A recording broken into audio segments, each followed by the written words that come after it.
always think Jian is one of the absolutely best pianists in the world and in China.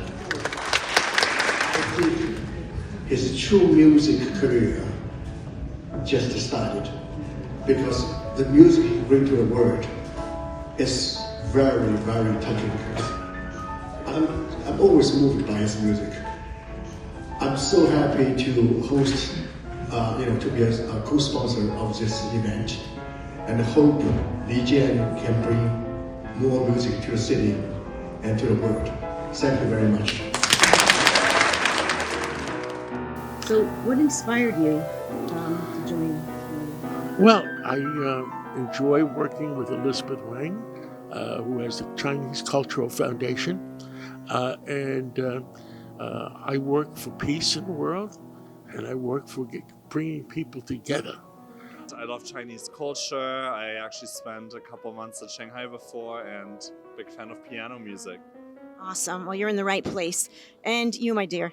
I'm a +1 of this lovely gentleman, but I'm also a singer, so I love any music, and Carnegie Hall is the most beautiful venue in New York City, so I'm very happy to be here. Well, we have common friends with the performer tonight. We know the promoter. We are lucky enough to go to China on a regular basis, so I think it's just fantastic to have a top Chinese artist presenting here in New York. I think art always brings people together. We're just delighted to be here tonight.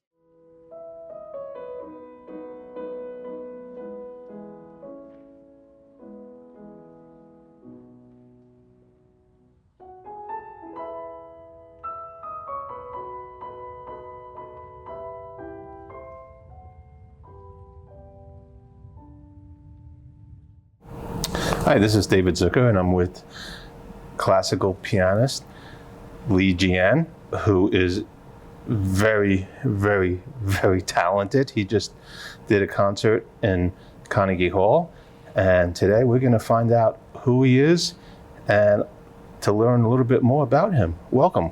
Hi, thank you, David. Oh, no problem. Thank you. Very nice to see you. I have to say that was a terrific concert Thank you, I appreciate that. Thank you. On Tuesday night in Carnegie Hall. Beautiful. Thank you. And you played your favorite piano. I have to ask you, your favorite piano you play with on a Steinway. Yes, and not only the brand Steinway, but also I had the luxury to go to the factory and select the one that I liked really the most. So it was a very special piano. Wow. So tell me, where were you born? Where you from? Tell us, who are you? Okay. We want to know everything about you. I was told I was born in Shanghai, China, and in the former French concession, now the Xukui district. And actually, the first 5 years, my family stayed in the compound of the symphony orchestra, the Shanghai Symphony Orchestra, since my father was the principal flutist of that orchestra during that time. And so my mother being a violinist, so I was basically from a musical family.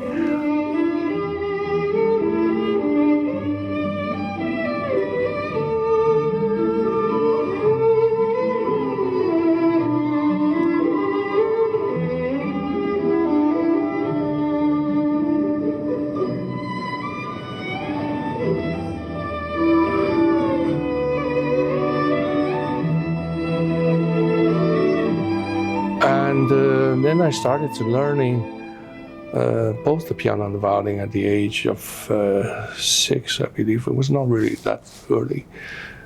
They didn't want me to become a musician. They just want me to have something to play after school, so I don't have to go out, in the streets and play with the bad boys and all that. So that was the only purpose. There are two things that happened that guided me sort of to this piano thing. First, that after 3 years, I had to make a choice between violin and piano because it's simply just not enough time to learn both. My mother, being a violinist, of course, wanted me to stay with the violin. And her friend, Mrs. Hong, who now lives in California, wonderful piano teacher, very talented on all that. A teacher from the conservatory. She taught me for 8.5 years, the entire thing, until the moment that I got the international prize in France and all that. She insisted I should stay with the piano. So my mother didn't want to say yes, didn't want to say no. So she let me make a choice, and I chose the piano. And I chose the piano not because I love it. I actually hate it both. When you studying the violin, you have to stand up. So for 3 hours you would stand up and with left hand like this, that's very, very uncomfortable. So every time I started playing the piano, at least I could sit down and be relaxed. So when did you know the moment that you knew that you were going to be performing for people around the world to show off your beautiful talent? I never knew, whether I had talent or not talent or something. I still don't try to analyze myself. But there's a changing point, I think, when I was about 10 or something. I was in the school swimming team, and I had to be trained like 3 times a week. Then I had a little cut, and then I still went swimming, and I got infected.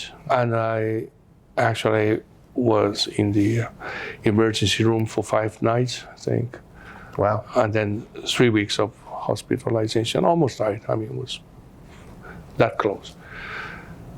And I was very weak when I came home. I couldn't even, they carried me upstairs. 10 years old. I mean, normally it should be full of energy. Right. But the first thing I did was I ran to the piano. Not ran, but I slowly moved to the piano, and I played something. So they thought, wow, he still remembers. How was the competition? How did you feel? Did you wanted to be the one to stand out? I have a different perspective now, but I've never been actually a very competitive. I could have made probably a better career if I was that. My family, my great-grandfather was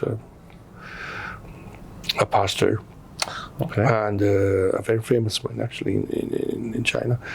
So we are from this family of we have had our things. We still have some.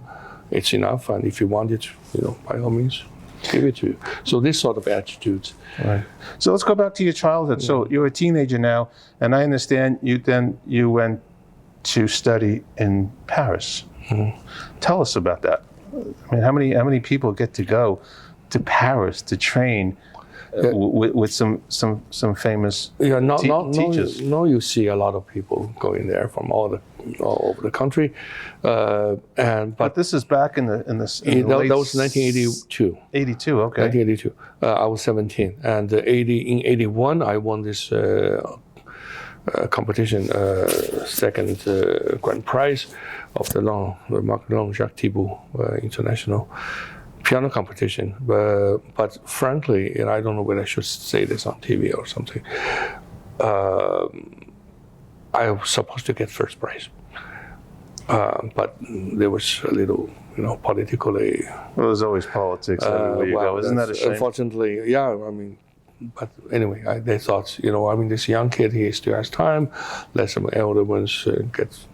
Well, I don't know what by now. So I got second prize. But if you look at the media, all the Le Monde, all this newspaper, the next day, they all had my photo there.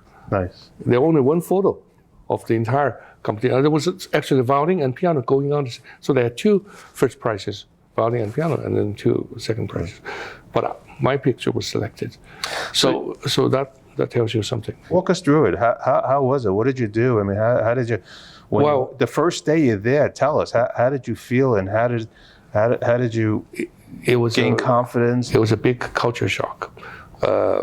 That was the first time that I actually, during the competition, a year later, before, that I played on a really nice Steinway.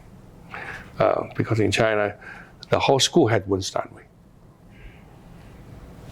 You see, and it was for me, it was phenomenal just to be able to play on a Steinway, even 5 minutes every week. I feel like it's such a treat. But I had this opportunity in Paris, I was like, wow, actually it's so easy to play. I never thought, I always had this, you have to struggle, you have to, no, it's so well regulated. The best instrument to begin with. And then it was well maintained on top of that.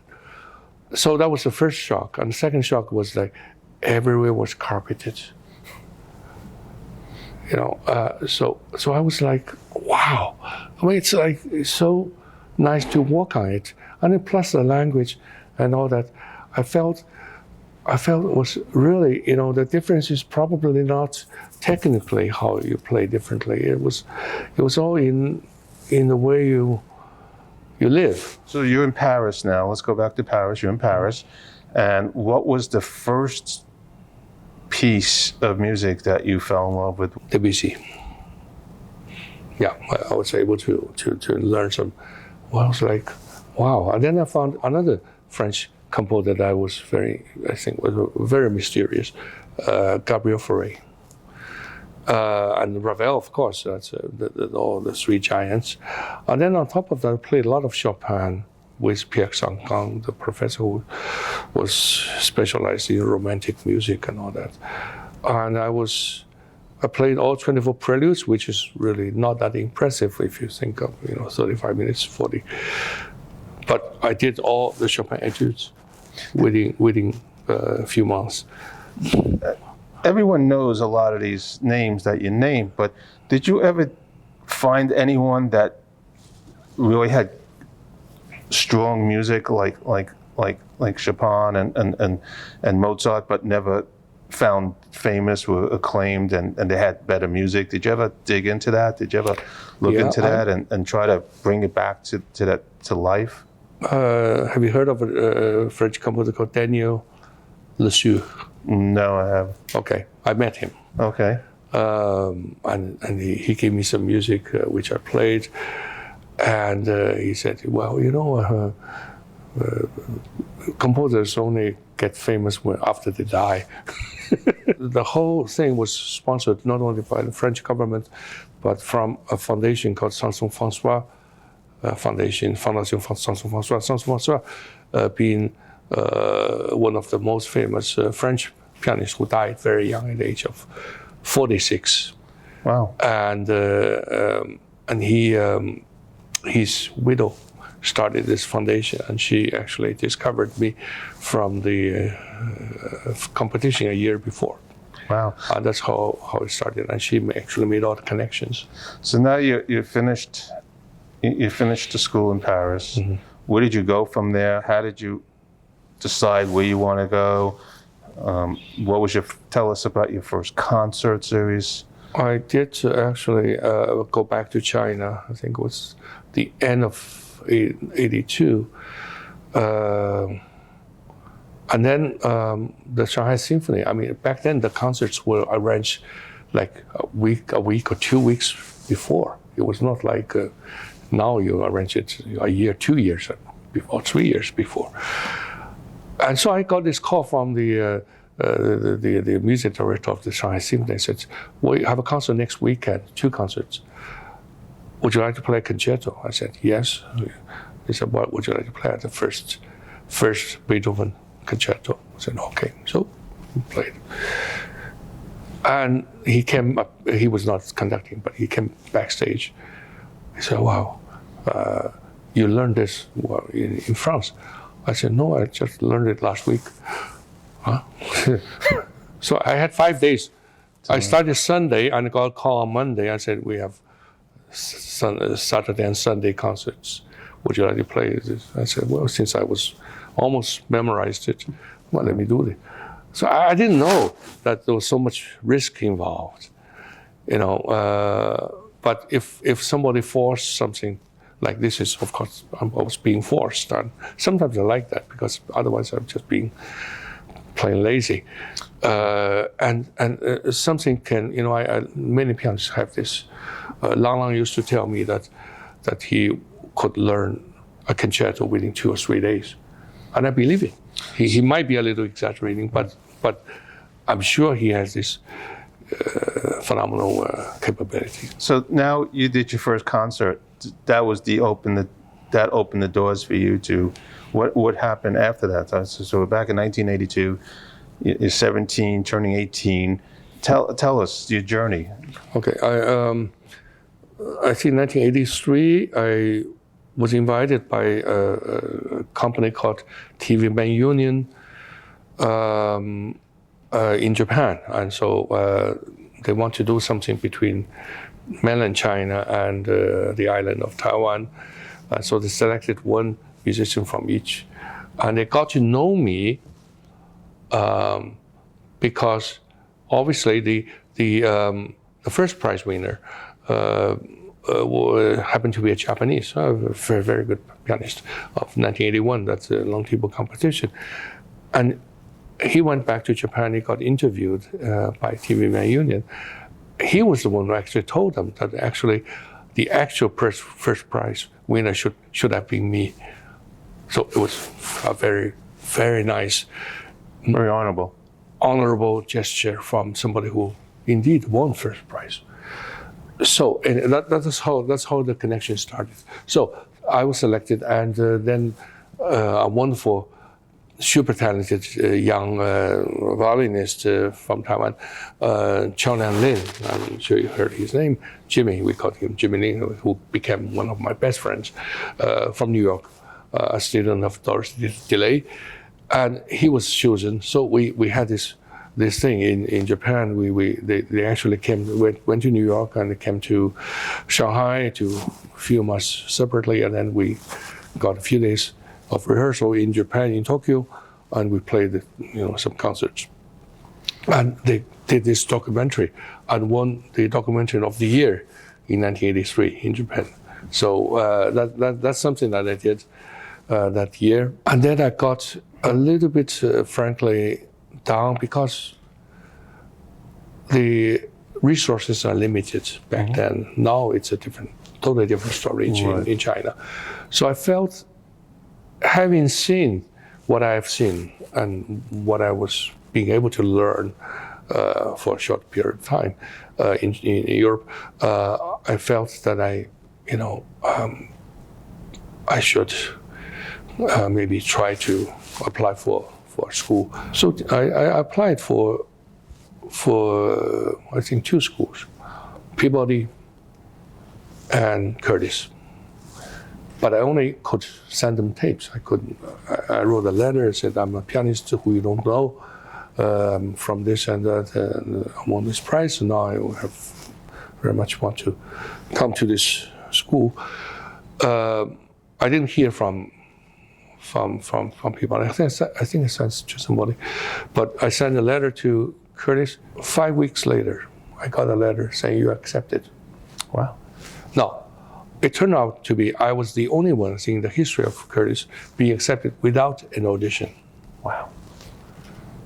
So I don't know why, but that it happened because it was impossible for me to even get a passport, let alone a visa, to come to America just for audition. Now it's a norm, no problem. But back then it was. So that's how I came here. So you go to the school there, and then afterwards I noticed you started to get involved with a lot of different famous classical musicians. Can you tell us a little bit about who you met, who you played with, and who was your favorite musician you played with or composer you played with? One of the things I remember was a rehearsal with Yo-Yo Ma. That must have been like one of the highlights of the beginning of your career. Well, if you look at, we jump into to last year. I had the great honor to play 4 hands with Mark Aldrich. And frankly, with Magda, the time we rehearsed was shorter than the time we performed. I mean, do you understand this? It was just, okay. We never talked during, like, we should do this, or can you play a little bit of this? No, nothing. Everything is communicated through the music. And it's exactly the same with Yo-Yo, with some other great musicians. The greater they are, the less talk. Yeah. I came to this country with $60 in my pocket. Many people actually started like this from China. And of course, I was very fortunate. I had a distant uncle who actually helped me for my first and second year. And then I started studying with Mieczysław Hruszowski. He was already 93 years old. And before that, actually, I forgot to tell you that I had a great opportunity to get to know this great artist, Radu Lupu, a year before. And I took a few lessons from him. And since then, on and on, we actually started to be really very close friends. And he died, Radu Lupu, a few years ago. And only 75 he was. Wow. How was the relationship with your mom and your dad? I mean, they must have been so proud of you. They are not like some Chinese parents who actually stopped everything, to quit their jobs. So they want to be with the kids and try to make them a super star. Right. They didn't have that ambition, and if they even did, they wouldn't show. Is your mom still? She is still alive. My father passed away almost a year ago. Right. And your mother must be very proud of you now that you go and doing all this and playing. Yes, she doesn't say though. She always says that. Well, maybe this because she's a teacher. But deep down, I think she's more or less satisfied. And if not, there's nothing I can do about it. Do you push your children to be in music, or I don't they're doing push. their own? Do they follow in their father's footsteps, or? No. I've seen so much. It's heartbreaking. I mean, you have seen a few ones who made it there, but you haven't seen maybe 10,000, or maybe even more. Oh. They just disappear. Now you just play Carnegie Hall. What is your future plans? Well, I stopped asking myself. If something comes, I'll accept it. I think every day is a gift from. Yes. I know you also like to be a conductor, and you're also a teacher. So let's go back to the teaching first. Tell us about who do you teach, and what are you teaching, the age groups, and what advice do you have for the younger generation who would love to learn classical music? It's interesting if you look at what I've been doing. I taught. I was in charge of the piano department at Shanghai Conservatory for 9 years. And I was invited to be in the top tier of the international piano competitions to serve as a jury member, like something like the Busoni, the Queen Elizabeth, and all that. So, I mean, that's a different category altogether. I'm not bragging it. I'm just saying that it's so different from the performance circle. If you mentioned about teaching, I don't think I'm a very good teacher. I don't think I'm definitely not a devoted teacher, because I lose patience sometimes. And also, I say things that they couldn't understand. And sometimes I tell them, don't worry, if you remember this 10 years, in the future, then you remember. If you forget, you forget. But my job as a teacher is to tell you what I think it should be done this way. But it doesn't mean that I'm always correct. And I try to tell them. But some people don't teach at all, especially concert artists. But they learn from observation. Right. The biggest geniuses didn't have a lot of teachers. They figured them out themselves, and also that other people say, "Wow, he really knows. He's speaking about this with such conviction. He must be." Well, look, I mean, if you play the same piece, you go to different teachers. This will tell you a very good story why this should be like. I think, that's next week you go there, and they tell you a different story. So you get all confused. You try, which one should I? And then you try to imitate this, imitate that, and don't forget, imitation. Some people are very good at imitating things, but it's never yourself. You have to be the original one that other people imitate you. Imitation, I don't recommend that. But you have to have the original one. How do you get the original one? The original one, you cannot have a shortcut. You cannot imitate the result of what from the recordings, from what you have to be the one who does all the research and get to the dead end and come back and try to find another one. And eventually, you come to this, this is the way I feel. And you make a story of how life and death, how this died, how that lived, and it's this. Then, and people say, oh, he did the rubato here. Let me imitate him here. If they don't know why he did this. So that's why it's a fake. You see, we have too many fakes. And in school, sometimes we teach fakes. So, well, is it necessary? Well, you cannot say we have 10,000 geniuses around. We have a few. But most of the people still are good musicians. But we have to encourage them to be more individual. Do you like being a conductor more than playing, or was it 50-50? It's about the same, I would say. There are huge differences between. First of all, I remember the first time I stood on the podium. How was that experience? Were you nervous? I had nausea. I didn't know what I was doing. It was not even a concert. It was just a rehearsal. People say, I said, well, that's what a big deal. Just go in there, show off. They said, well, you go on and you try. In a negative way, yeah. And they were right. But there's some.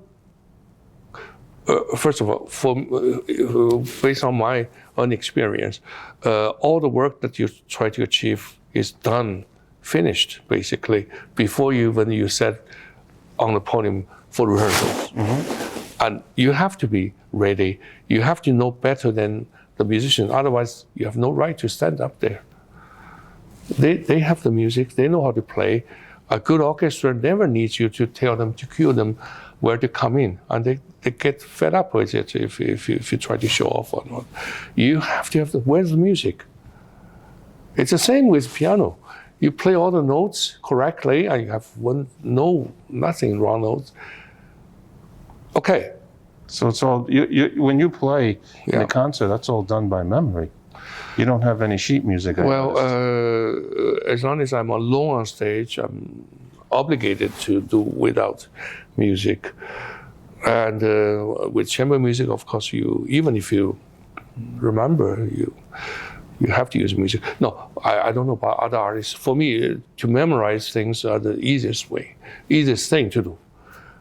Then you can basically, if it's 20 minutes or not, you expect it to be able to play it on the second day, not fluently, but basically. But within 3 or 4 days, you're supposed to memorize it. But that's when the real work starts. You wake up in the morning and you're back 200 plus years, and you're you're in Paris.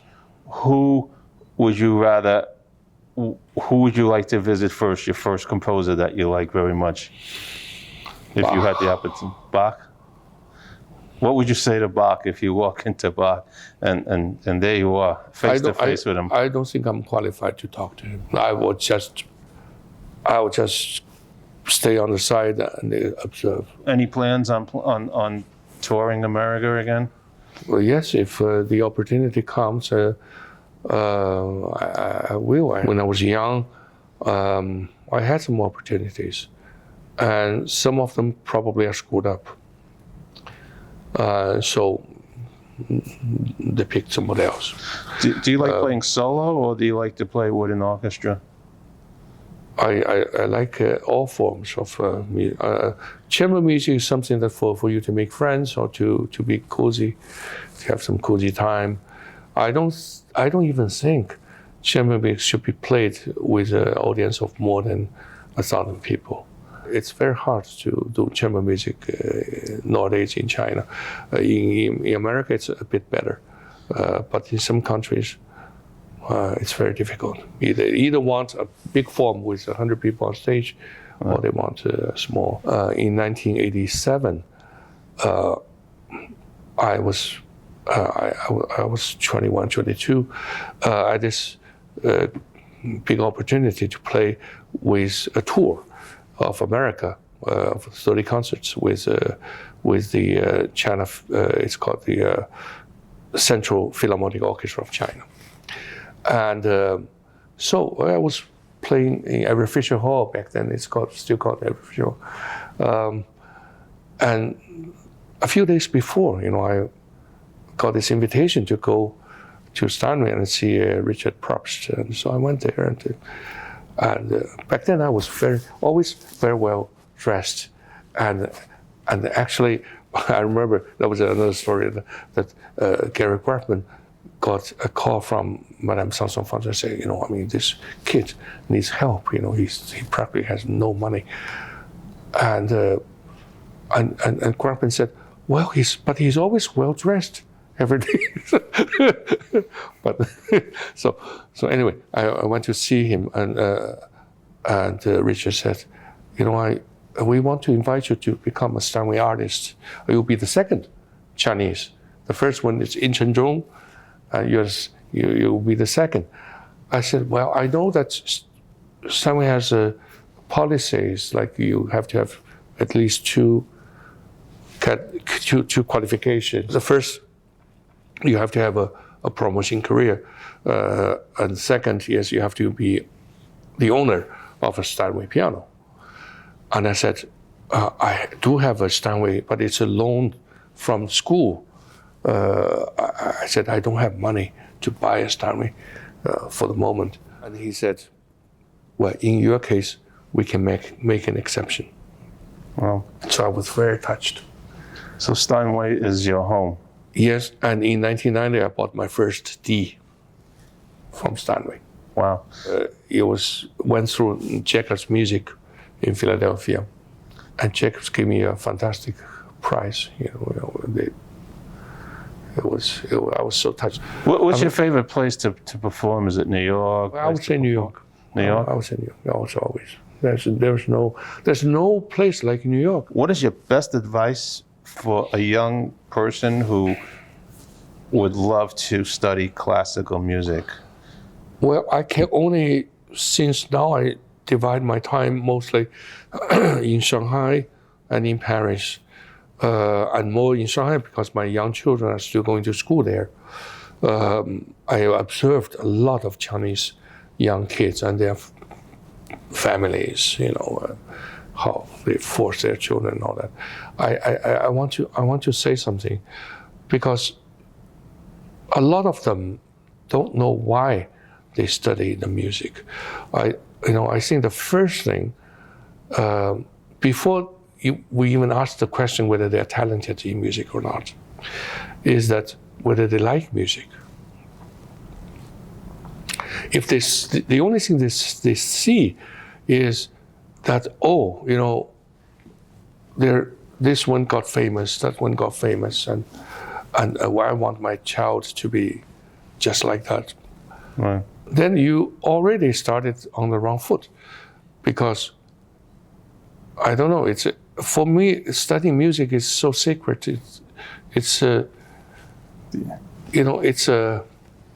religion. Right. You don't talk about materials. Right. Do you feel that in schools they should teach first the composers like Bach and Mozart and who they are, the history of them? Yes, and they also have to observe and see how the kids develop mentally, and they have to be a good person. It does make a difference sometimes if you have people from a musical family. They play differently, and I'm maybe a too serious a person to consider music as entertainment. And I've seen enough musicians play it. They treat it like lightly, and some people like that. Because some people who buy tickets to come to concerts just to feel good, and I don't blame them. And I don't think that they should come here and be preached or to be taught in a certain way. They are not paying a tuition. But at the same time, they come here to have a communication with not only the artist, but the one behind it, the composer, through the artist. So the artist has to have something to give.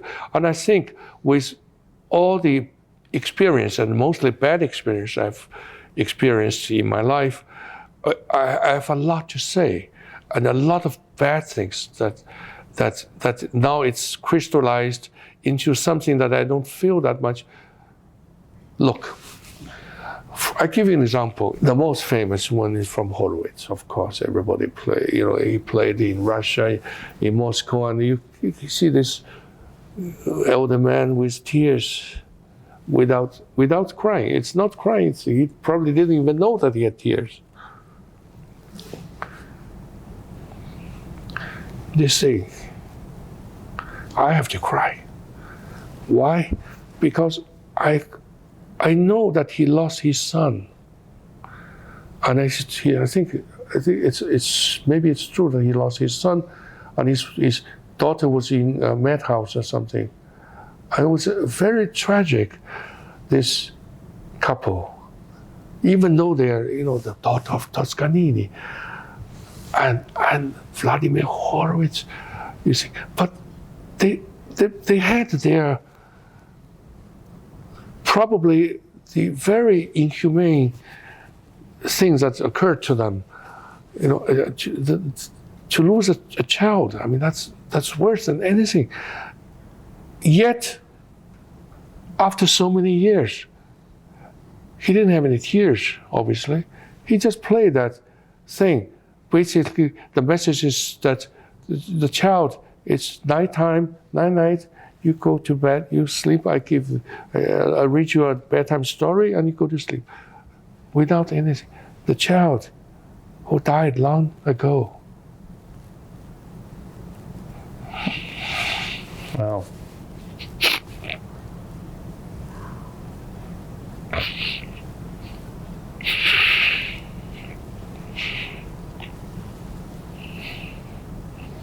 It's heartbreaking. It's emotional.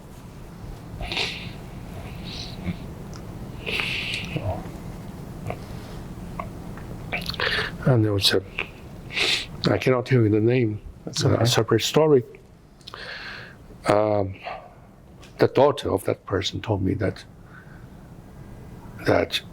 he committed suicide, which everybody knew, because he was arrested. And he thought if he died, his younger daughter would have a better job.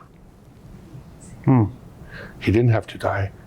Nobody was going to sentence him a death sentence. Right. But he thought he would provide a better future for his daughter. Wow. And I said, There's a lot. I was already a parent. I said, I couldn't do that for my child.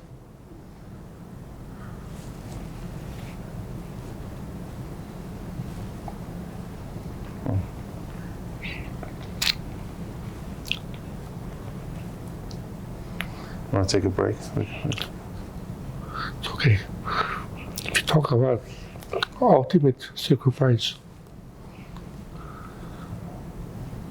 so I stop all these senseless killings. What's the purpose? You know, you raise a child until they're 18 years old. You through all the hell. You had a few minutes of pleasure. They make a child. And all the hell. And you send them to the battlefield. And they get killed by a bullet, by somebody who killed them just because of their uniform.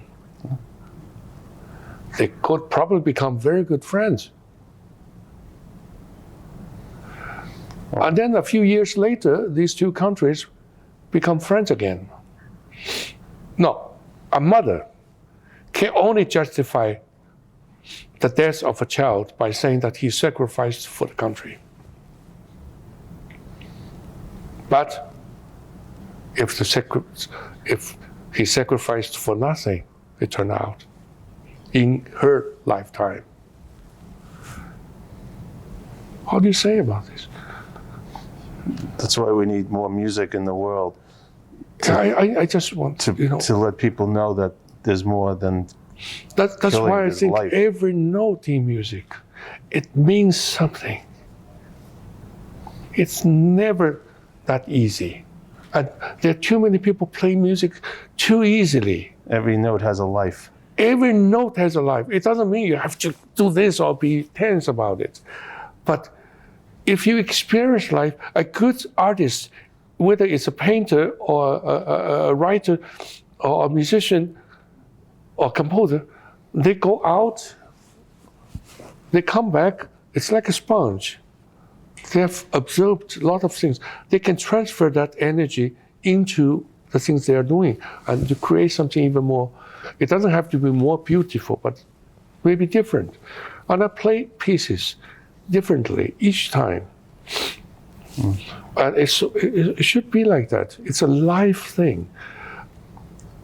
People now more and more confuse virtual reality than reality. So I don't even know who invented the word virtual reality. I think it's misleading. Virtual is for sure. Reality, there's no reality, right? So when you hear a concert or something, you have to be there to have the one-on-one. Even though there are 1,000 people sitting there, you actually have a private communication with the performer. It's all like going like this. And that's when you cannot do it with a couple of speakers. But people try to, they're confused now with this. And I think that's just we have to, certain things, we have to go back to the original. Why in New York, the pre-war buildings are always the best, all the very modern ones. And in between, people try to cut corners. They have to try this, and then just say, why can we lower the ceiling? Why it has to be 10 foot? We use it 8 foot or something even shorter. You know the difference afterwards. So there are certain things we have to sleep at least 6 hours, maybe 8 or even more a day. You cannot shorten that to prolong your working hours to be more productive. What's the point of that? Why should we know how old we are? It's only a number. Right. Animals don't know. They know they are maybe a little old, but they don't exactly. Why can we do? Why do we have to try to be better every day? Why can't we try to be a good person every day? Absolutely. Why don't we have you play something that brings some notes alive?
you.